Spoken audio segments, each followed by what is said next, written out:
On avait entendu, mais maintenant, ça va. Ah, c'est bon. Moi, je n'avais pas a priori. Bah, c'est quelqu'un n'a pas fermé son micro. Voilà. OK, donc, parce qu'il faut bien savoir deux choses. Première chose qu'il faut savoir, c'est que cette histoire, enfin cette halakha de manger des fruits à tout bishvat, de manger 15 fruits, etc., tout ça, ce sont des minagim qui n'apparaissent pas du tout dans la halakha. C'est-à-dire que la halakha, elle dit absolument rien pour tout bishvat. Il n'y a pratiquement rien à faire. Il n'y a pas de mitzvah particulière à tout bishvat. Il n'y a pas quelque chose de particulier. Le seder de tout bishvat, il a été fondé à partir de la Kabbalah de Sfat du Harizal, et ça date donc, il faut compter de quelque chose d'il y a 200, 250 ans. Avant, il n'y avait rien. Ce n'était pas considéré comme une fête. Donc, qu'est-ce qui se passe vraiment à Tobi Shvat? Alors, c'est ce que le Rabbi de Lubavitch va essayer de nous expliquer. C'est-à-dire qu'il va essayer de nous montrer qu'en fait, la fête de Tobi Shvat, ce n'est pas une fête particulière qui arrive à une date particulière, mais c'est chaque année essayer de se souvenir que nous avons une certaine responsabilité vis-à-vis de nous-mêmes, vis-à-vis des autres, vis-à-vis même du monde entier, quoi. Et que c'est cette responsabilité-là qu'on essaye de raviver quand arrive Tobi Shvat. Mais encore une fois, ce n'est pas une fête particulière dans le sens de la fête, comme on dirait Pessah, Shavuot ou Sukkot. Ce n'est pas une fête, Tobi Shvat. Alors, qu'est-ce que c'est? Alors, regardez dans le texte, là, ici, là où c'est en vert, il dit Chamisha Sar Beshvat ou Rosh Hashanah Laïla. Donc, c'est la première chose que dit le Rabbi de Lubavitch, c'est qu'on sait, okay, c'est considéré comme Rosh Hashanah Laïlan. L'idée de départ du Rabbi de Lubavitch, c'est que si on dit Rosh Hashanah Laïlan, c'est donc en rapport avec Rosh Hashanah, le vrai Rosh Hashanah. C'est-à-dire qu'il y a Rosh Hashanah, celui qui est le début de l'année juive, qui est donc à partir le premier Tishri. Donc, il dit, à partir du premier Tishri, on appelle ça Rosh Hashanah. Quand on dit Rosh Hashanah Laïlan, ça veut dire qu'il existe un rapport, une relation.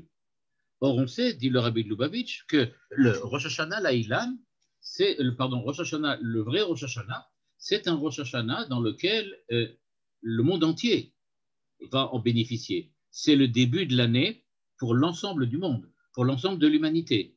C'est le début de ce qu'on appelle une année, une nouvelle tranche de temps. Et donc, dit le Rabbi de Lubavitch, est-ce que l'histoire de Rosh Hashanah Laïlan, c'est pareil?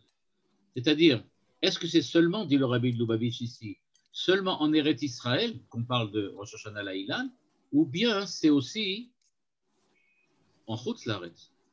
Parce que si on regarde a priori ce qui concerne les halachot, que la sève monte dans les arbres, etc., c'est seulement en Eretz Israël que ça a lieu. Et à ce moment-là, le terme Rosh Hashanah est bizarre. Ça ne peut pas être Rosh Hashanah de l'arbre ou des arbres si ça ne marche qu'en Israël. On devrait dire Rosh Hashanah des arbres en Israël, mais pas dire Rosh Hashanah Laïlan pour l'arbre globalement, généralement. Et donc, dit le Rabbi de Lubavitch, la mito shel davar, si on vérifie bien, et c'est ce qu'il va essayer de montrer, en fait, Rosh Hashanah Laïlan, c'est vrai aussi bien en Eretz Israël qu'en Chutz Laaretz. C'est-à-dire que ce n'est pas spécifiquement quelque chose qui a rapport avec la spécificité d'Israël, mais c'est quelque chose qui a rapport avec Israël et les nations, et le Eretz Israël et ce qui est en dehors d'Eretz Israël, et le reste des... Donc, il faut bien comprendre que quand on fêtait Tou Bishvat en France, ce n'est pas une hérésie. Bien que, a priori, comme on dit, la plupart des choses qui concernent Rosh Hashanah Laïlan, c'est d'après le Maaser, etc. Et donc, ça rapporte plutôt en Israël. Dit d'abord le Rabbi de Lubavitch, dit donc qu'il est écrit Ki Adam Etz Asadeh. Ça va être ça son point de départ. Il va essayer maintenant de montrer que c'est quelque chose d'universel. Rosh Hashanah Laïlan, ça doit rappeler à l'homme, qui est lui un Ilan aussi, qu'est-ce qu'il est et qu'est-ce qu'il a à faire. Donc, ce n'est pas la fête des fruits, c'est la fête de l'homme. Ce qu'il veut essayer de montrer, c'est que le véritable sujet, le véritable objet, on va dire comme ça, de la fête, ce n'est pas l'arbre végétal, c'est ce que représente l'arbre végétal quand on regarde ce qui se passe chez l'homme. Qu'est-ce que représente un arbre pour un homme? Qu'est-ce que c'est qu'un homme qui est aussi un arbre? Ki Adam Etz Asadeh. Et nous dit le Rabbi de Lubavitch, Melamed shechayav shel Adam eno ela min ha'ilan. une des interprétations dans le Sifri, et qui n'est pas l'interprétation courante, mais que c'est celle que le Rabbi de Lubavitch va utiliser maintenant, dit que on ne vit que par l'arbre. On ne vit que par l'arbre. C'est ce que dit le Sifri. On va dire comme ça, le fondement de la vie humaine, c'est l'arbre. Et c'est donc pour ça que Rosh Hashanah Laïlan, dit le Rabbi de Lubavitch, c'est pas la fête de l'arbre, c'est la fête de l'arbre en ce sens qu'il est le fondement de l'existence humaine. Mais le Rabbi de Lubavitch demande tout de suite, mais alors à ce moment-là, on mange bien de la viande, on mange toutes sortes de choses, on ne mange pas que des fruits de l'arbre. On ne vit pas de l'arbre en fait. Et alors donc, qu'est-ce qui se passe et pourquoi le Midrash a-t-il tendance à considérer l'arbre comme vraiment ce qui est l'essentiel, on va dire comme ça, l'essentiel de la nourriture humaine. Et il dit la chose suivante, ce qui se passe en fait, c'est que si on regarde bien, quand nous sommes dans le monde, c'est une idée que Manitou a explicité de très nombreuses fois dans ses cours, on peut remarquer que la chose peut-être la plus importante, ou les deux choses les plus importantes que l'homme a à faire, c'est de sanctifier le monde. Et il le fait de deux manières, en ayant des enfants et en mangeant. Il mange et il a des enfants. Évidemment, la question qui se pose, oui, alors quelle est la différence?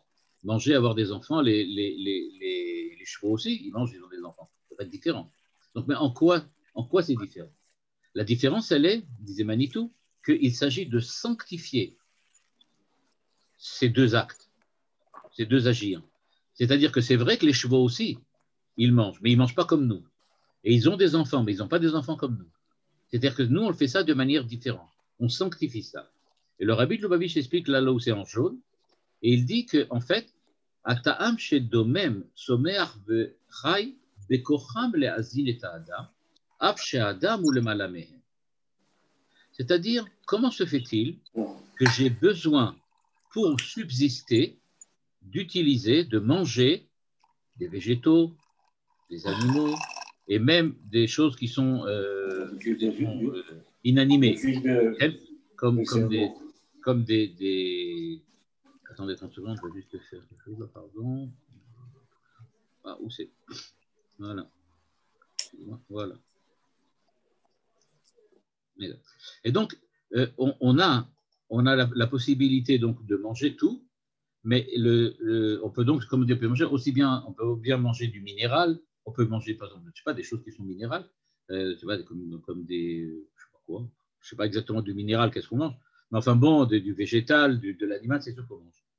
Et donc, il demande, mais comment se fait-il qu'on a besoin de quelque chose qui est en fait beaucoup moins, d'un point de vue spirituel, élevé sur l'échelle de la spiritualité?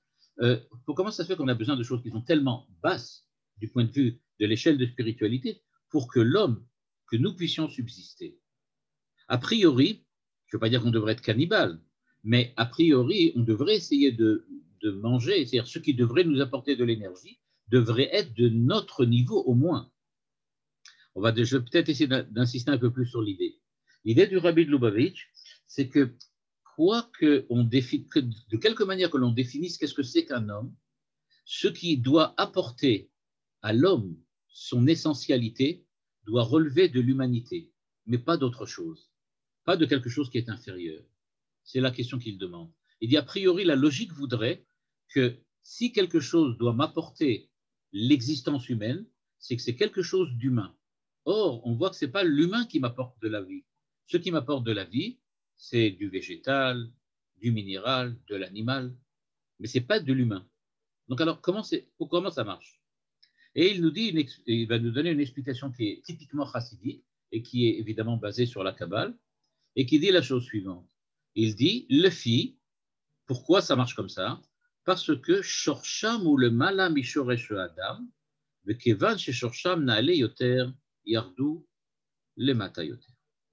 L'idée, c'est que si quelque chose transparaît sous forme animale dans notre monde, c'est parce que, en fait, il n'arrive pas à devenir homme. Je vais expliquer l'idée. C'est-à-dire que, en fait, il appelle ça l'origine, la racine, l'essence de l'animal n'est pas un homme, c'est pas un homme. Un animal, c'est pas un homme.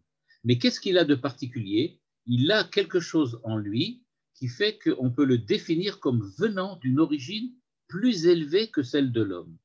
C'est grâce au fait qu'il est d'une origine plus élevée qu'il est capable de nous nourrir. Ce qui veut dire que pour le Rabbi de Lubavitch, quand je regarde le monde et que je vois un homme manger une carotte, alors j'ai l'impression que l'homme, c'est quelque chose de très important et que la carotte, c'est quelque chose de très vil. Mais dit le Rabbi de Lubavitch, il n'y a rien de vil dans une carotte. Si elle te donne la vie, c'est qu'en fait, elle est plus importante au niveau de la vie que toi. C'est-à-dire que tu as besoin d'elle plus qu'elle a besoin de toi.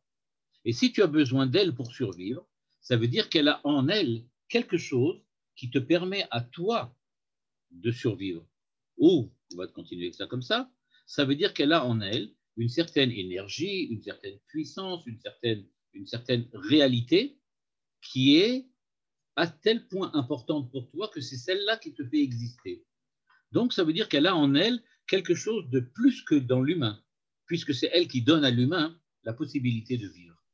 Et donc, d'après cette vision du Rabbi de Lubavitch, il ne faut pas avoir du dédain pour des choses qui ne sont pas humaines et qui semblent être inférieures, parce qu'en fait, l'idée que nous en dépendons vient souligner le fait que, en fait, c'est quelque chose qui a une origine peut-être plus importante que nous.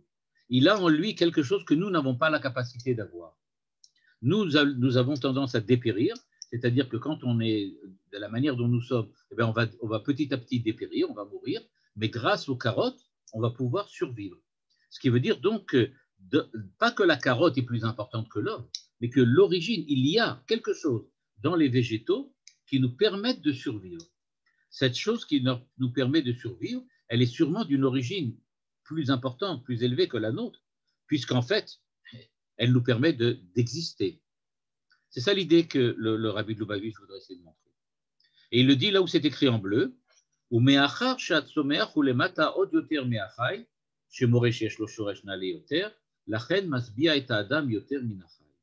il donne même un exemple en disant, regardez, on peut manger de la viande, mais ça peut donner faim. On n'est pas toujours, on n'assouvit pas sa faim grâce à de la viande. Par contre, avec du pain, la faim est assouvie. Bon, c'est une petite idée. Et donc, il dit, il faut regarder donc maintenant les végétaux d'une autre manière. Au lieu de regarder le végétal comme quelque chose qui doit simplement décorer notre monde, ou bien nous apporter du pain et de la purée, dit, au lieu de le regarder de cette manière-là, regardez-le que vous ne pouvez vivre et exister que grâce à eux. Et si vous ne pouvez vivre et exister que grâce à eux, c'est qu'ils ont certainement en eux quelque chose qui vous apporte la vie, et donc quelque chose de plus important que ce que vous êtes, puisque c'est lui qui vous soutient.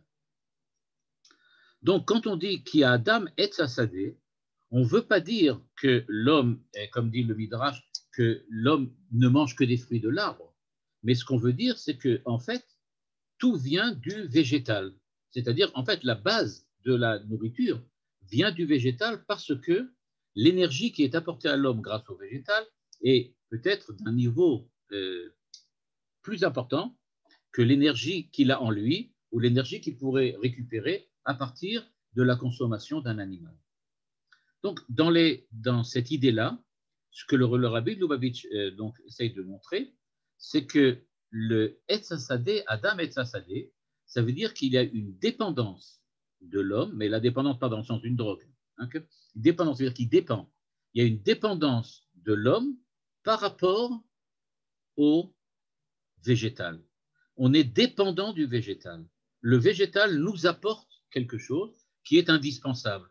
Et puisque ce qu'il nous apporte, c'est indispensable, donc on se doit de le respecter.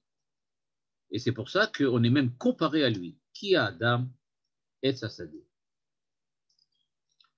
Et donc, dit le Rabbi de Lubavitch, quand il est écrit qui a Adam et Tzasadé, ça veut donc dire que ce n'est pas simplement une analogie entre nous et l'arbre, mais en fait que nous sommes complètement des arbres. Nous sommes des vrais arbres.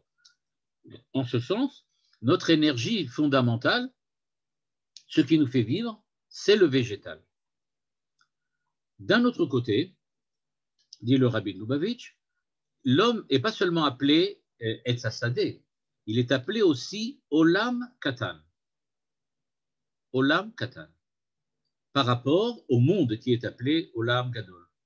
Je rappelle, dans le langage de la Renaissance, il y avait ce qu'on appelait le macrocosme et le microcosme. L'homme est considéré comme un microcosme, un petit cosmos, un petit monde, Olam Katan. Par contre, quand on parle du monde tel qu'il est, l'univers, alors on parle du macrocosme, le grand monde. Voilà. Donc c'est une expression qui vient de la Renaissance. Et donc il dit, l'homme est appelé aussi Olam Katan, un petit monde. Pourquoi?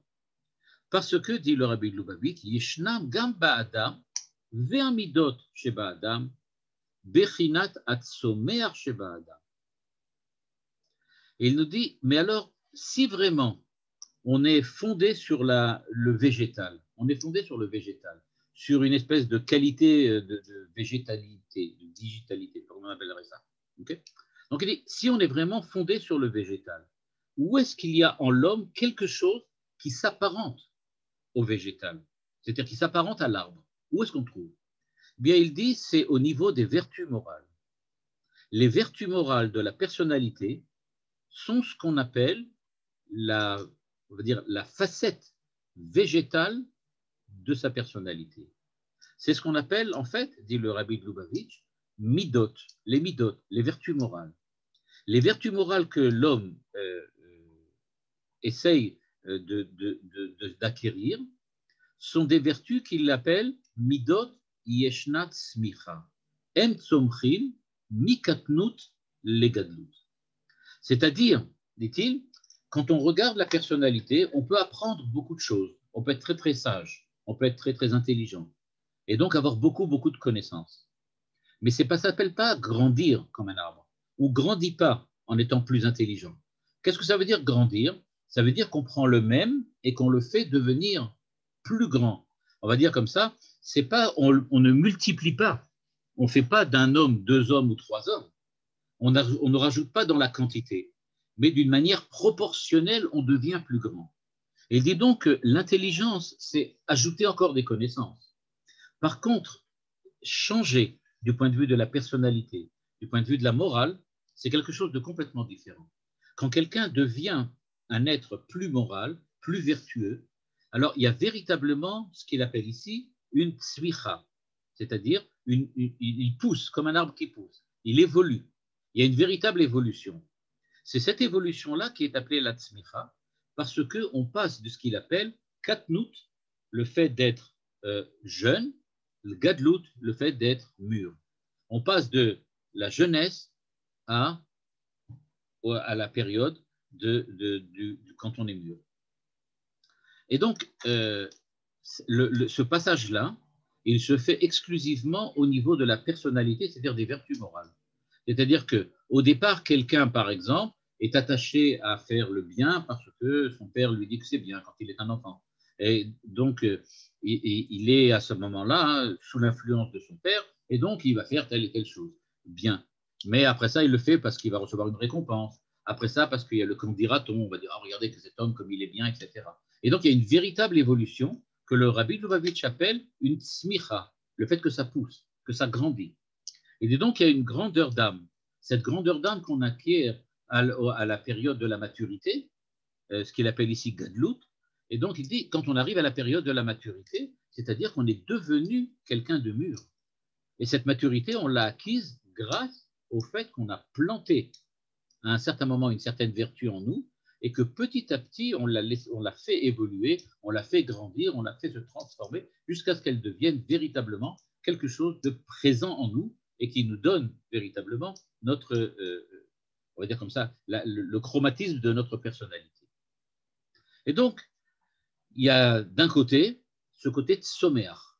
Donc, on a en nous ce côté de somméar. Qui a Adam et Tzassadé? Donc, c'est d'abord parce que nous dépendons du végétal, c'est-à-dire que nous avons la conscience de dépendre de quelque chose d'autre, mais en plus, on est aussi et Tzassadé parce qu'on est Olam Katan, c'est-à-dire qu'on permet à cette végétalité, si on peut appeler ça comme ça, de grandir en nous. Mais nous dit le Rabbi de Lubavitch dans ce paragraphe ici, Avali trono shela Adam, ou basechel sheyeshno ba'adam. Mais a priori, on sait que la sagesse, l'intelligence, c'est plutôt cela qu'on utilise pour dire la définition de l'homme. Si vous demandez à quelqu'un qu'est-ce que c'est qu'un homme, la première chose qu'il dit, oh, bah, c'est quelqu'un de très fort, quelqu'un de très intelligent, quelqu'un qui a fait beaucoup dans sa vie, etc. Personne ne va commencer à vous dire ah, il se comporte bien, c'est un sadique, etc. La plupart des gens voient plutôt les aspects, les efforts intellectuels et surtout les capacités intellectuelles qui ont réussi ensuite à être traduites dans de nouvelles connaissances ou dans un renouveau au niveau de la pensée qui définissent un homme. Mais définir un homme par ses qualités et ses vertus morales, ce n'est pas tellement courant. Et donc, dit le Rabbi de Lubavitch, c'est pour ça que la Gemara demande Vechi Adam et Tzasadeh, si tu veux me dire que l'homme, c'est l'homme de la vertu, l'homme de la morale, l'homme de l'éthique, est-ce que vraiment c'est ça? A priori, ça devrait être plutôt l'intelligence. Et la réponse, elle est la suivante. En ha'ada emet sheba adam yeshno inyan de et Tzasadeh, aval zelo ma'alat ha'adam. Et donc, la Gemara répond, là où c'est en bleu maintenant, Tachlit sechel ha'adam i sheyered veyashpia al midotav shamidot itnaagu al pi asef. Là, c'est un chidouche, pas seulement du Rabbi de Lubavitch, mais de toute la chassidoute Lubavitch. Pourquoi? Parce que la chassidoute Lubavitch dit que Tachlit sechel ha'adam, pourquoi Dieu nous a donné l'intelligence intellectuelle, le cerveau, avec toutes les capacités rationnelles qu'il contient. Pourquoi? Pour pouvoir permettre à l'homme de transformer et canaliser ses vertus morales. Le but de l'intelligence, ce n'est pas d'être quelqu'un d'avoir le prix Nobel dans quelque chose, mais c'est d'être quelqu'un de meilleur. Et ça, c'est un des grands fondements de la pensée Lubavitch-Chabad. C'est-à-dire, qu'est-ce qui fait l'importance de l'homme? Ce n'est pas son intelligence, ce n'est pas son IQ. Ce qui fait vraiment son intelligence, ce qui fait vraiment sa valeur, c'est la manière morale et éthique qu'il a de se conduire. C'est son, on va dire comme ça, sa personnalité en tant que telle. Et il dit Ze dafka shlemut ha'adam. Asechel levado eno mevi shlemut la'adam. Et là, avanat asechel tashpia ala lev makom amidot.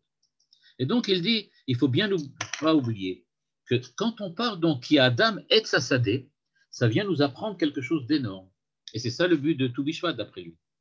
Le but de Tu Bishvat, c'est de montrer que vous devez, vous les Juifs qui ont tendance à toujours insister sur l'aspect intellectuel de la vie intellectuelle, vous ne devez pas oublier que tout ce côté intellectuel, il est là pour vous permettre de devenir meilleur, pour vous permettre de devenir des hommes moraux, pour permettre d'augmenter chez vous et d'affiner la morale, votre morale personnelle. Il dit c'est ça, ou plutôt votre conduite de morale personnelle, votre conduite morale personnelle. C'est-à-dire qu'on doit véritablement se transformer. Qui Adam est Tzasadeh? C'est en ça qu'il est un arbre. Il est une intelligence, il sait parler, il a de l'intelligence, il a un cerveau, il a une pensée rationnelle, il a tout ce qu'on veut. Mais en fin de compte, tout ça, ce n'est qu'un appareil, un appareil technique venu aider l'homme à développer chez lui ce qu'il appelle les vertus morales. La définition d'un homme, c'est ses vertus morales. S'il y en a qui disaient que qu'est-ce que c'est qu'être un homme? C'est savoir réfléchir. D'autres disaient qu'est-ce que c'est qu'un homme? C'est ceux qui savent parler. C'est la créature qui sait parler. Donc on le définissait par la rationalité, le rationnel. D'autres le définissaient par la parole, le fait qu'on est capable de parler. Il y en a qui disent que non. Qu'est-ce que c'est qu'un homme? C'est ce qu'il est. Voilà, ce qu'il est. Être, il est, tout simplement. Il n'est pas différent d'un cheval ou d'un hanneton. Il est ce qu'il est. Et donc, nous dit le Rabbi de Lubavitch, c'est pas ça la définition de l'homme. La définition de l'homme, c'est pas ce qu'il est, mais ce qu'il fait. La manière dont il le fait. Comment il est la personnalité qui est là et qu'il développe et qui va lui permettre d'être quelqu'un de différent. Et donc, à la fin de cette première explication, il termine en disant Amidot shorsham na'ala va'amok yoter me'asechel. Quand quelqu'un arrive à développer en lui des vertus morales, arrive à développer en lui une personnalité droite et juste, c'est beaucoup plus élevé que développer une très grande intelligence et une très grande rationalité. Pourquoi? Parce qu'il y a quelque chose de plus dans les midot, dans les vertus morales, que dans l'âme rationnelle, on va dire de cette manière-là, que dans la rationalité qui est en l'homme. Pourquoi? Parce que le fait d'être rationnel, c'est seulement au niveau théorique. Par contre, les vertus morales, elles sont à la fois au niveau théorique et au niveau pratique. Il y a les deux à la fois. C'est dans les deux sens. Et donc, il termine en disant כיוון שבגילוי המידות הם למטה יותר, צריך השכל להשפיע עליהם, ואז משפיעים המידות בשכל, פועלים בו עילוי, הוא בא לתכליתו, וכאמור לאל שהשלמות דבידעת את השם, וכשהוא מביא והשבותי לבביך. Il est écrit, tu dois connaître Dieu, Veyadata et Hashem, tu dois connaître Dieu. Alors, a priori, l'explication la plus simple, c'est de dire, connaître Dieu, c'est une espèce d'élévation mystique, on va dire de cette manière-là, une espèce d'élévation de l'âme qui arrive à reconnaître Dieu et à être en présence de lui. Nous dit le Rabbi de Lubavitch, la suite du verset nous dit que ce n'est pas ça. On ne s'élève pas vers Dieu pour essayer d'atteindre l'infini. On essaye de s'élever vers Dieu pour avoir suffisamment de discernement dans notre rationalité afin de pouvoir réaliser Ve'ashevota el levaver. C'est-à-dire que tu vas transformer ta personnalité. Le but, dit le Rabbi de Lubavitch, d'être aussi proche de Dieu que possible, c'est pas pour bénéficier de ce rapprochement ou bénéficier de cette proximité avec le Créateur, mais c'est pour devenir encore meilleur, pour savoir encore mieux s'attribuer, je veux dire comme ça, de nouvelles midot, les faire grandir et les faire élever. Donc, dans cette première partie, le Rabbi de Lubavitch nous montre donc que l'Adam, il est appelé Etz Hasadeh parce qu'il développe en lui le côté moral. Alors, avant que je passe à la suite, dans laquelle il va réapprofondir encore cette idée, il va l'amener dans un deuxième niveau, je voudrais montrer quelle est la différence entre ce que le Rabbi de Lubavitch dit et ce que d'habitude on a l'habitude d'entendre, et en quoi, en fait, il a une nouvelle manière de présenter qu'est-ce que c'est qu'un homme. La définition en général d'un homme, c'est un être intelligent qui est capable de parler. En gros, c'est ça. L'homme est intelligent, il est donc capable de comprendre, de savoir, de parler. Maintenant, il met son intelligence au service de nombreuses choses, la science, la Torah, etc. Et donc, il peut approfondir les sciences, ou il peut approfondir la philosophie, ou il peut approfondir la Torah. Et donc, pour l'image, on va dire comme ça, l'image de l'idéal juif en général, c'est celui qui, grâce à son intelligence, devient un Talmid Chacham, celui qui approfondit. C'est-à-dire qu'il est capable de comprendre, de connaître et d'exposer des choses que les autres ne sont pas capables de comprendre tout de suite. Lui, il les comprend, il peut même les expliquer. Ça, c'est la définition classique. Contre cette définition classique, le Rabbi de Lubavitch nous dit que le véritable idéal juif, ce n'est pas le Talmid Chacham, mais c'est le tzaddik. Ce n'est pas celui qui connaît énormément, pas celui qui fait des chidushim, qui fait des nouveautés à l'intérieur de la Torah et capable de montrer des nouvelles explications auxquelles personne n'a pensé. Mais c'est celui dont le comportement est encore plus juste et plus droit. Et donc, il faut bien voir l'idéal qu'il nous présente. Il nous dit, tout Bishvat vient nous dire, rappelez-vous, vous avez un cerveau, vous avez de l'intelligence, vous êtes rationnel, mais ça, vous avez la raison, on appelle la raison, comme chez Kant, la critique de la raison pure. Il dit, mais la raison, ce n'est pas vous. Ce qui est véritablement vous, c'est votre comportement éthique et moral. Et c'est ça, vous. Donc, il dit, il ne faut pas oublier que la raison, elle est au service du cœur, elle est au service des vertus morales, elle est au service de l'éthique. Le but de tout ça, c'est que vous ayez un comportement moral et éthique, pas du tout que vous soyez intelligent. Et donc, il dirait que si vous avez maintenant, devez accrocher des photos des personnes idéales vers auxquelles vous voudriez ressembler, alors vous ne devez pas y accrocher des photos de prix Nobel ou des photos de gens qui on va dire comme ça, sont connus surtout pour leur capacité intellectuelle. Vous devez accrocher des photos de gens qui étaient exceptionnellement vertueux. C'est ça le but. C'est ça le but à Tam. Et donc, de la manière dont il nous le présente, c'est effectivement la pensée chassidique qu'il a mis en exergue et qui a dit contre l'idée que le Talmid Chacham, le génie, on va dire comme ça, le génie de la raison, le génie intellectuel du Gaon de Vilna ou bien de Rav Chaim Volojin, toutes ces personnalités exceptionnelles, d'une intelligence exceptionnelle, il disait non, c'est pas ça l'idéal. L'idéal juif, c'est pas d'être le Gaon de Vilna au sens de l'intelligence exceptionnelle, au sens du génie, mais c'est le comportement moral. Et effectivement, c'est une idée qui revient de la chassidoute. C'est effectivement la chassidoute qui met ça en exergue, mais on va dire comme ça, la spécificité de la chassidoute Chabad, c'est d'avoir insisté sur le fait que la raison de l'homme est au service de ses vertus, au service de la morale.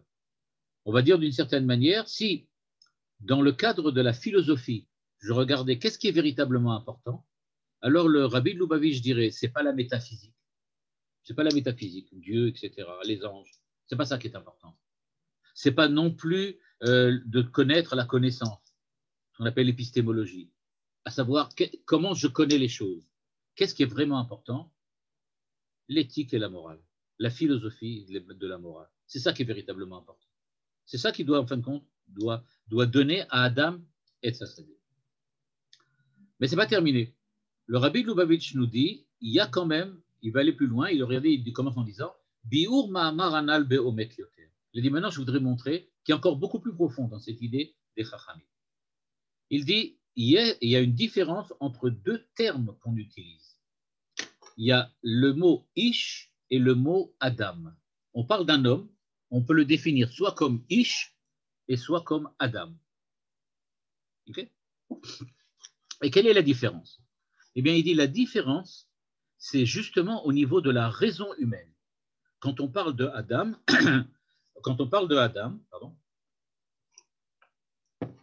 on parle d'une certaine raison, c'est-à-dire d'un certain intellect, d'un certain esprit. Quand on parle de Ish, on parle d'autre chose. Il dit Ish metaer suk tarton yoter shechel chelek hasechel hashayach lamidot ve'adam metaer et etzem hasechel shehu lemala mishayachut lamidot.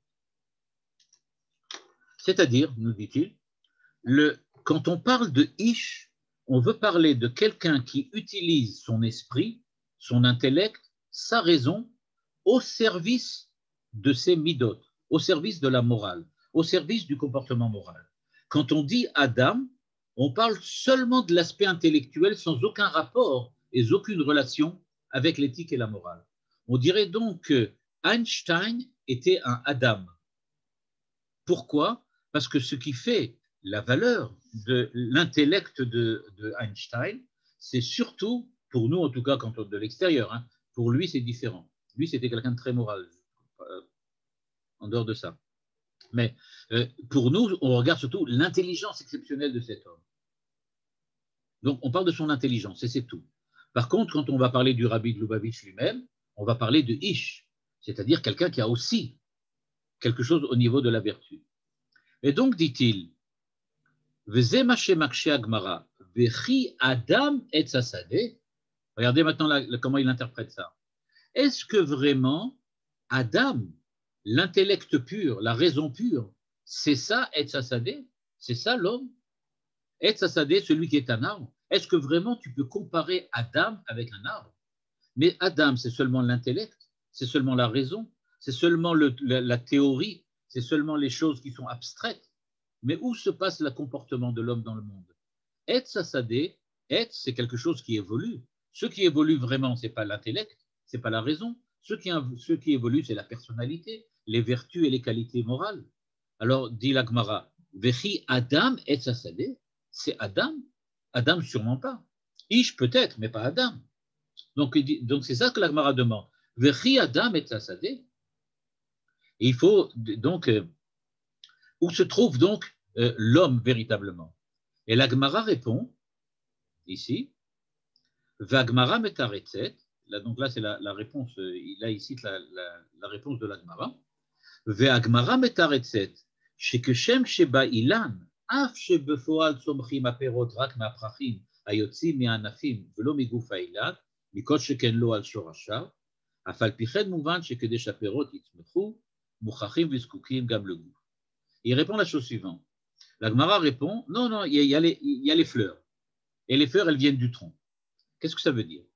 Ça veut dire que, en fait, c'est vrai que le côté rationnel de l'homme, le côté de l'intelligence, le côté de l'esprit et de l'intellect, tous ces aspects abstraits et éthérés de la puissance de l'homme, de la puissance intellectuelle de l'homme, ils disent c'est vrai, elles ne peuvent pas créer chez nous des comportements vertueux, elles ne peuvent pas, on va dire de cette manière-là, engendrer en nous des vertus morales. Ce que je veux dire ici, c'est peut-être quelque chose que vous avez sûrement vu par ailleurs. Le fait d'être intelligent, même le fait d'être un génie, ça ne veut pas dire qu'on se comporte bien. C'est ce que veut dire ici le Rabbi de Lubavitch. Et c'est ce que la Gemara répond. La Gemara répond, on est tout à fait conscient que l'esprit va aider l'homme à être vertueux. Mais c'est aussi clair que l'esprit ne peut pas créer en nous des vertus morales. Quelqu'un qui serait convaincu qu'il faut être bon, c'est pas encore comme ça qu'il va devenir bon. Le fait d'être convaincu qu'il faut être bon, c'est extrêmement important, c'est le tronc. Mais les fruits, c'est-à-dire la véritable vertu morale, on va prendre un exemple. Quelqu'un est absolument convaincu qu'il faut être généreux. Et donc, il va démontrer intellectuellement que c'est très important la générosité parce que ça permet de préserver l'équilibre social. Et puis, quand il y a un équilibre social, il n'y a pas de révolte, il n'y a pas de révolution. Et quand il n'y a pas de révolution, il n'y a pas de meurtre. Donc, ça sauve des vies humaines. Donc, il va dire, la générosité sauve des vies humaines. Ça prouve qu'il faut être généreux. Il dit, cette démonstration intellectuelle, elle est extrêmement importante, mais elle ne rend pas cet homme-là plus généreux. Simplement, ça lui prouve quelle est l'importance. C'est essentiel de savoir d'avoir démontré que la générosité est importante, mais ce n'est pas ça qui va te rendre généreux. Et c'est ce qu'il dit ici, là, dans ce qui est écrit en jaune, là, dans ces lignes-là, il dit « Af she'etzem ha'sechel ou lema'ala miliyot mekor, v'sheti lo shaychut yeshira ila midot, הנה גם האדם שבשכל משפיע במידות, אדרבה, ועומק הרבה יותר מהשפעה בחינת איש שבשכל, תכלית עצם השכל וכדי לפעול במידות. C'est-à-dire qu'il ne faut pas non plus tomber, dit le Rabbi de Lubavitch, dans le travers opposé, qui consiste à dire, puisque l'essentiel c'est les vertus morales, donc je vais être ce qu'on appelle chassid choté. Qu'est-ce que c'est chassid choté? C'est quelqu'un qui se comporte extérieurement avec des vertus morales, mais qui, du point de vue de son intelligence, relève plutôt de l'imbécile que de la personne normale. C'est-à-dire, il dit, il ne faut pas être un imbécile vertueux, il faut être quelqu'un d'un grand esprit, intelligent, mais qui est aussi vertueux. Il faut les deux à la fois. C'est-à-dire que la rationalité de l'homme, l'esprit de l'homme, doit avoir de l'influence sur son comportement moral. Et il faut bien se dire aussi que l'inverse est vrai aussi. C'est-à-dire que le comportement moral permet aussi de réfléchir quelquefois beaucoup mieux. Et donc il nous dit, il y a d'une part l'intelligence de l'homme qui est au-dessus de la moralité, c'est-à-dire l'intelligence de l'homme qui est au-delà de la moralité, celui qui s'occupe de sciences pures, de philosophie, de théologie, de toutes sortes de choses comme ça. Et donc, il est largement au-dessus et il n'a pratiquement aucune influence, mais il a aussi de temps en temps un peu d'influence. Et il dit, mais maintenant, d'un autre côté, même quand quelqu'un a réussi à utiliser toutes ses capacités intellectuelles pour s'améliorer lui-même, il n'arrivera pas véritablement jusqu'au bout. Pourquoi? Parce que il y a quelque chose qui lui manque. Quelqu'un qui ne fait que travailler sur lui-même du point de vue de la morale, en oubliant l'esprit, en oubliant l'intellect, en oubliant l'intelligence, alors en fait, il arrive toujours à une certaine limite. Au bout d'un certain moment, il n'arrive pas à surmonter les dernières difficultés. Pour pouvoir véritablement surmonter les dernières difficultés, tu as absolument besoin de l'aide de l'intellect et de la raison. C'est-à-dire qu'en fin de compte, avec la raison et l'intellect, je ne peux pas créer en moi une nouvelle personnalité. J'ai besoin de travailler sur mes vertus morales, sur ma manière d'être, sur ma façon de vivre, mais il ne faut pas oublier que sans l'aide de la raison et de l'intellect, j'arriverai jamais à véritablement surmonter toutes les difficultés. Donc en gros, si on veut prendre un exemple, quelqu'un veut devenir généreux. C'est vrai qu'il va falloir qu'il se travaille beaucoup sur lui-même et se forcer à être généreux jusqu'au moment où ça devient quelque chose qui est véritablement en lui. Au début, il se force à donner de l'argent quand il voit des pauvres dans la rue. Après ça, il va, je sais pas moi, il va donner de l'argent à la fois aux gens dans la rue, puis d'un autre côté, il va participer à toutes sortes de quêtes et de choses comme ça, au point que maintenant tout le monde le connaît, que c'est quelqu'un qui est généreux, qui est prêt à donner s'il y a une cause qui lui semble justifiée. Donc, il va effectivement devenir généreux. Mais pour complètement être terminé et que la générosité soit quelque chose de complètement inclus dans sa personnalité, qui ne soit pas simplement un généreux de facto, c'est-à-dire dans les actes, mais qui soit un véritable quelqu'un de généreux dans l'âme, il faut que l'âme elle-même y participe. Et donc, il va falloir qu'il découvre des aspects intellectuels, rationnels de la générosité qui lui permettront de le transformer en quelque chose de définitivement personnel, à lui. C'est sa générosité. Et ce n'est pas quelque chose qu'il pourra abandonner. De la même manière que tous d'entre nous, on a tous un certain nombre de qualités, et ces qualités-là, qualités morales, vertueuses, etc., ces vertus qu'on a en nous, on ne peut pas les perdre. Pourquoi on ne peut pas les perdre? Parce que c'est comme ça, c'est nous. C'est comme ça qu'on est. C'est ça que dit le Rabbi de Lubavitch. Là, à ce moment-là, pour ça, il y a besoin d'un travail intellectuel beaucoup plus grand pour arriver à le rendre véritablement présent en chacun d'entre eux. Donc ça, c'était un aspect donc, de Tou Bishvat. Donc, quand il nous dit qu'il faut fêter, c'est la fête des fruits. Donc, les fruits ici, pour le Rabbi de Lubavitch, c'est les qualités morales, la vertu, la personnalité. Donc, il dit, cette vertu, ces fruits, ils viennent du tronc. C'est-à-dire que tu as besoin d'un travail intellectuel aussi. Évidemment, tu as besoin d'un travail sur toi-même, vertus morales, etc. Mais tu as besoin aussi d'un travail intellectuel. C'est pour ça qu'on est comparé à des arbres, de Adam, etc. Dans un autre texte, ici, le Rabbi de Lubavitch parle maintenant de quelque chose de différent et essaye de montrer un autre aspect de Tou Bishvat.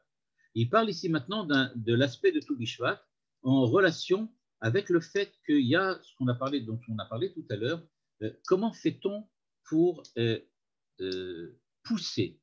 C'est-à-dire que j'ai parlé jusqu'à maintenant, le Rabbi de Lubavitch a surtout parlé de la personne qui est, on va dire comme ça, dans un projet de se transformer, il essaye de devenir meilleur, et donc il nous dit, Tou Bishvat te montre que pour devenir meilleur, il va falloir que tu allies deux choses, d'une part les qualités morales, la vertu morale, et d'autre part l'intelligence et, on va dire comme ça, un investissement rationnel et intellectuel, il faut les deux.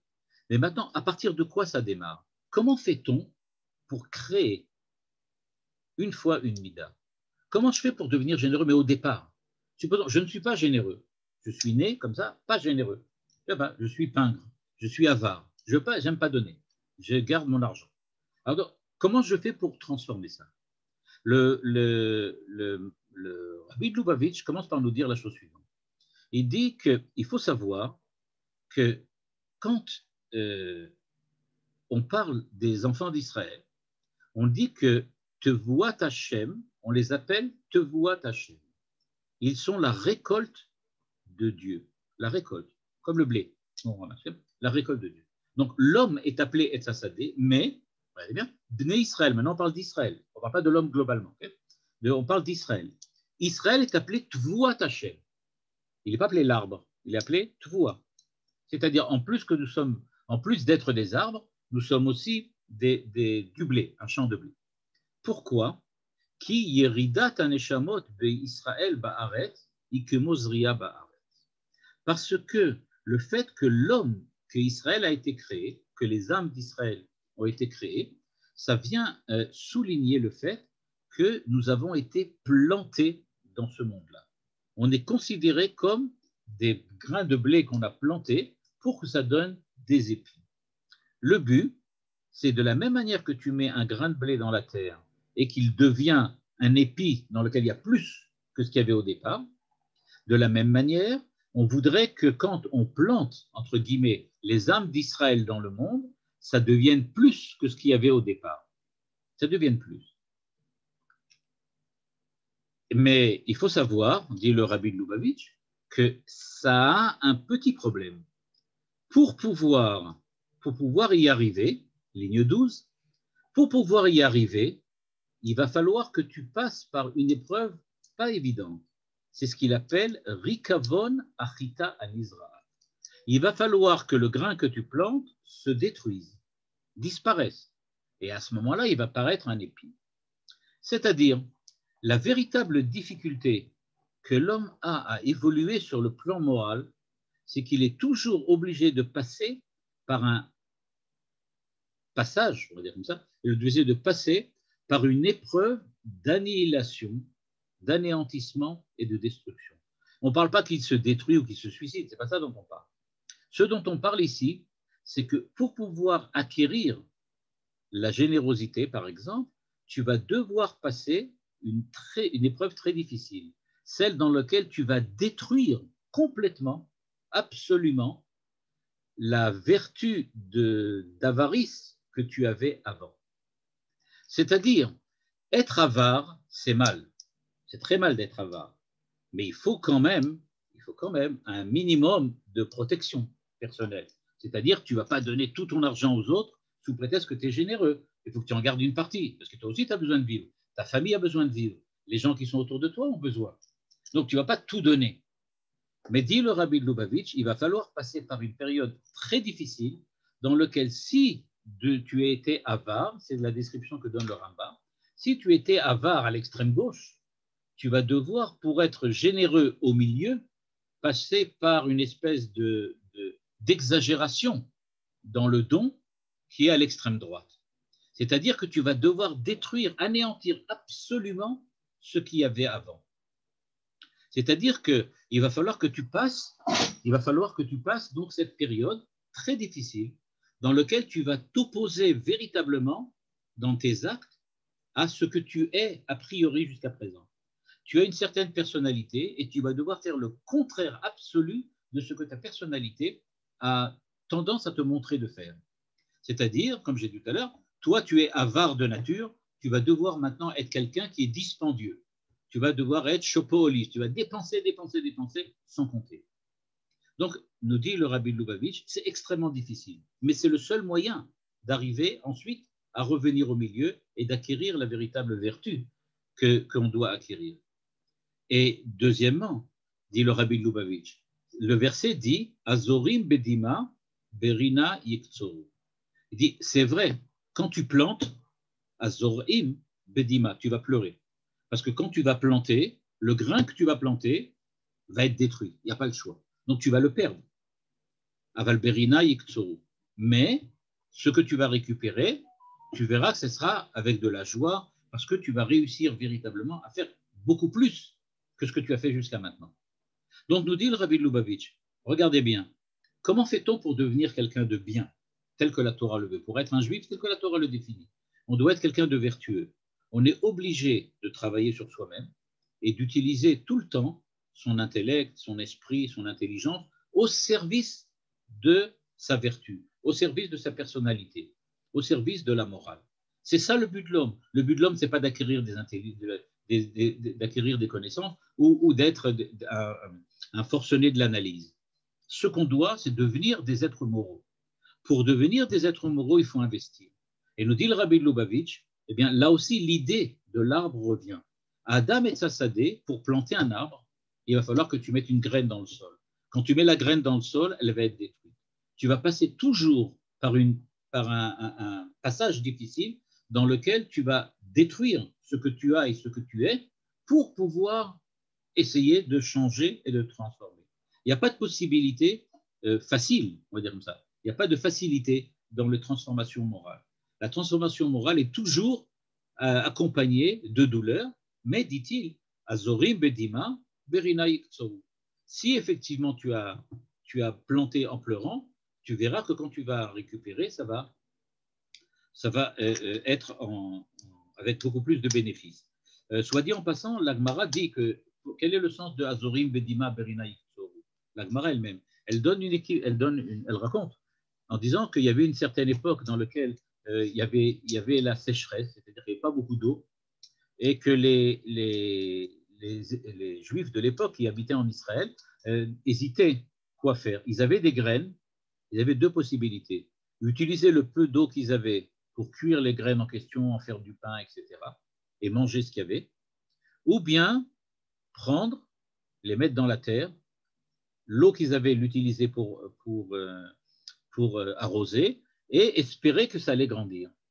Et la Gemara dit qu'ils ont décidé de planter les graines, et donc, Azorim Bedima, au moment où ils l'ont planté, ils pleuraient, parce qu'ils savaient que c'est la dernière chose qu'ils avaient à manger. Sans ça, ils allaient mourir de faim. Si jamais ça ne poussait pas, ben, ils seraient morts de faim. Mais après ça, ils ont utilisé l'eau et Berina Yektoru. En fin de compte, quand ça a poussé, ça a vraiment poussé, à ce moment-là, ils étaient heureux et joyeux parce qu'ils avaient maintenant à manger plus que ce qu'ils avaient avant. Donc, nous dit le Rabbi de Lubavitch, c'est un petit peu ça l'homme. L'homme, c'est quelqu'un, c'est un être qui doit investir quelquefois plus que ce qu'il a pour obtenir plus que ce qu'il n'a pour le moment. C'est comme ça. Il faut obtenir le plus, le maximum. Il faut véritablement être prêt à faire des sacrifices. Mais évidemment, les sacrifices en question, c'est véritablement des sacrifices. C'est-à-dire que c'est véritablement quelque chose qui va demander, qui va faire pleurer en fait, de cette manière-là. Voilà, ça c'est les deux idées que, enfin, l'idée globale générale, mais enfin les deux idées que le Rabbi de Lubavitch propose pour tout Bishvat. Voilà, si vous avez des questions, des remarques, Vakasha. Oui, moi j'ai deux questions, mais je me suis retenue. Oui, Vakasha. Non, j'ai bien vu. Une question. Ah, ça se voyait, bon. Ouais. La première, mais c'est une question étymologique, je ne sais pas comment on dit. Quelle est la différence entre Ilan et Etz? Au niveau de l'ivrite. Ilan et Etz. Ah, a priori, je ne sais pas, je sais pas étymologiquement quelle est la différence entre les termes, mais je sais que les deux sont utilisés. Est-ce qu'il doit y avoir une différence quelque part? Je ne sais pas, est-ce qu'il y en a un qui en a fait? À mon avis, un est plus tardif que l'autre. Je ne sais pas dans la Bible à quel moment on utilise le mot Ilan.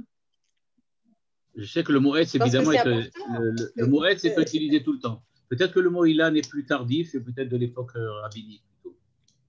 C'est-à-dire de l'époque de la Gemara, de la Mishnah et du Midrash peut-être. On ne retrouve pas dans la Torah Ilan? Enfin, je n'ai jamais vérifié. Peut-être, je peux vérifier si on fait tellement attention à chaque mot. Donc, il me semble que c'est important. À quel moment on utilise Ilan et à quel moment on utilise Adam. Mais je crois que, à émettre, je ne sais pas. Je vais regarder tout de suite. La deuxième, mais ça, c'est juste une petite réflexion. Oui. C'est à propos de la graine qui pourrit, etc. Je trouve que c'est une idée très dangereuse. Enfin, c'est genre Shabtai, on descend le plus bas possible pour remonter après. C'est que oui, ça se retrouve. Oui, ça se retrouve. Qu'est-ce qu'il dit? Besmat Bat Ilan. Ça, c'est un nom. Ça, c'est un nom aussi. Dans la Torah chez Birtav, le mot Ilan n'apparaît pas. Ah, ok. Dans la Torah elle-même, le mot Ilan n'apparaît pas. Il y a juste quelqu'un qui s'appelle Bosmat Bat Ilan Achiti. Mais Ilan, ce n'est pas un verbe. Alors, le mot Ilan tout court, je ne le vois pas dans Tanakh. peut-être. Je ne le vois pas dans Tanakh. On voit Elon. Non, le mot Ilan n'apparaît pas dans Tanakh. Donc, on dirait comme je pensais que c'est quelque chose de plus tardif. On utilise le terme Ilan. Maintenant, l'idée du Rabbi de Lubavitch, elle est malheureusement, elle est comme ça. Dans Chabad, il l'utilise très très souvent, mais c'est vrai aussi, on ne peut pas passer d'un état à un autre, on ne peut pas évoluer sans définitivement perdre ce qu'on avait avant. On est obligé de faire une rupture avec ce qu'on avait avant pour avancer. Sinon, on ne peut pas. Alors, c'est l'idée de la graine. C'est-à-dire que la graine, tu dois perdre le premier état pour passer à un second état. Mais maintenant, il y en a qui disent qu'on voudrait bien garder celui d'avant, mais c'est difficilement possible. En tout cas, mais quand on dit de quelqu'un qu'il est un mensch, on dit, en principe, on parle de ses qualités morales. Exact. Et non pas de ses qualités intellectuelles. Il faut remarquer que dire quelqu'un est un mensch, c'est quelque chose qui est relativement tardif. on va dire comme ça, la dimension intellectuelle est beaucoup plus prépondérante dans les définitions précédentes, dans les années précédentes, avant les années du Rabbi Rav Shimshon Raphaël, par exemple. On parle toujours des qualités intellectuelles du juif ou du Rav ou du Gaon. On les appelle Gaon, c'est-à-dire quelqu'un qui est un être exceptionnel de son intelligence. Mais ce qu'il faut savoir, c'est que le Gaon de Vilna était un être intelligent, qui était aussi un être, qui à la fois était un Gaon, mais il était aussi quelqu'un de vertueux. Est-ce que la différence entre le Talmid Chacham et le Tzaddik, ça ne correspond pas entre l'opposition entre la philosophie lituanienne et la philosophie chassidique, justement, tout à fait. Qui se passe Tout à fait, c'est pour ça que le Rabbi Lubavitch y insiste. Parce que lui, il est effectivement dans la pensée chassidique, comme je l'avais souligné tout à l'heure, et donc dans la pensée chassidique, il insiste bien que dire comme ça, la personnalité prépondérante, c'est le tzaddik, c'est pas le gaon. Et donc c'est pour ça qu'il insiste dessus, évidemment. Hier, c'était le Yom HaShoah et ma fille a cité une phrase très jolie à ce propos. Elle a dit il voulait nous enterrer et il ne savait pas que nous étions des graines. Ouais, voilà. C'est l'idée. C'est l'idée. J'avais trouvé ça joli. Voilà. Et moi, ça m'a fait penser à la citation de Castor qui disait ne sois pas un discuteur, mais un bâtisseur. Alors, ouais, c'est la même chose. C'est aussi passer sur le plan intellectuel, dans les actes. Et j'ai pensé aussi à la personnalité de Chouchani quand vous avez parlé que bon, c'était un être d'une intelligence assez incroyable, mais quand on voit sa vie, elle était un peu tordue et bizarre, et on se dit que voilà, l'intelligence, elle… Non, c'est clairement. Et je sais pas, moi je ne l'ai pas connu. Je ne l'ai pas connu. Non, mon père l'avait connu et des amis, enfin des gens de la famille l'ont connu et l'ont rencontré. Mais mon père me disait aussi, c'était quelqu'un d'exceptionnellement intelligent, mais dans son comportement quotidien, il était bizarroïde au possible. Oui, c'est vrai. Donc, comme quoi, l'intelligence ne suffit pas. Bon, il y a peut-être d'autres choses. Oui, non, mais moi aussi, j'ai, de par ma famille, des gens qui l'ont côtoyé et c'était un peu surprenant, quoi. Voilà, en tout cas, ça fait bien réfléchir tout ça. Oui, ce que je voulais vous dire aussi, oui, c'est la notion de discernement. C'est vrai que le chassid choté, qui peut pas savoir quoi prendre et quoi laisser, cette notion de discernement, ça veut dire qu'il y a un moment où il faut savoir quoi prendre et quoi laisser. Je ne veux pas lancer ça, évidemment, un débat sur ce qui se passe actuellement, mais on a quelquefois l'impression qu'il y a des gens de grande valeur qui manquent de discernement. On ne comprend pas. Et je ne parle pas des rabbinim, mais je parle au niveau du quotidien de gens, de gens qu'on rencontre tous les jours dans les escaliers, dans lesquels on ne comprend pas qu'est-ce que c'est que… Moi, je dis franchement, je ne comprends pas. Je n'essaye pas de juger, mais enfin, bien que je juge, je suis bien obligé, mais même en essayant de ne pas juger, je veux dire que je ne comprends pas. Bon, parce qu'on prend les idées toutes faites et on ne se les approprie pas, en fait. On ne réfléchit pas sur toutes les informations qu'on reçoit. Et voilà, en tout cas, vous dites que ce n'était pas un texte philosophique, mais c'est très philosophique, hein, ce que vous nous avez enseigné aujourd'hui. Je sais pas, c'était vraiment un texte facile pour une fois. Je n'ai vraiment pas essayé. Non, mais vraiment super. Voilà, merci beaucoup. Ok, Chag Sameach. Je suppose que vous avez toujours des fruits pour encore plusieurs semaines à manger. Alors, on va s'arranger. Ouais. Et Shabbat Shalom. Merci beaucoup. Merci, Rav. Shalom à tout le monde.